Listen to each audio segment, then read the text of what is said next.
नमस्कार, मी किरण ठाकूर, ज्योतिषक आणि वास्तुतज्ञ।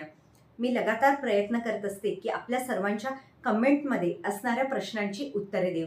आज परत पुन्हा एकदा सुख समृद्धी वैभव म्हणजे लक्ष्मी मातेविषयी आपल्या सर्वांसोबत बोलणार आहे। पैसा तर येत आहे पण पैसा टिकत नाहीये। असं म्हणा की पैसा यायच्या आधीच भरपूर काही कामं लागलेली आहे। मग लक्ष्मी आपल्याला आपल्याकडे कशी पाहिजे? स्थिर पाहिजे। आणि संध्याकाळचा टाइम आपल्या घरामध्ये असं म्हणतात की लक्ष्मी आगमन होतं है ना, दिवा लावण्याचा वेळ असतो आणि तो स्थिर लगन असतो। त्या टाइमला आपल्या घरामध्ये आपलं ऑफिस असेल या आपलं स्वतःचं शॉप असेल, आपला बिझनेस असेल, तिथे आपल्याला तुपाचा दिवा लावून आपल्या मुखामध्ये लक्ष्मी मातेचा मंत्र म्हणून आपल्याला लक्ष्मी मातेला प्रसन्न करायचा आहे। आता मंत्र कोणता आहे? ओम महालक्ष्मी नमः हा मंत्र तुम्ही 11 वेळा म्हणा, 21 वेळा म्हणा, या तुमच्याकडे कमलगठ्ठेची माळ असेल तर ती माळ तुम्ही एक पूर्ण घ्या।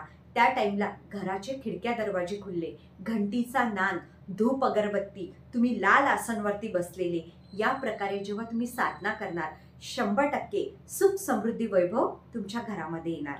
धन्यवाद।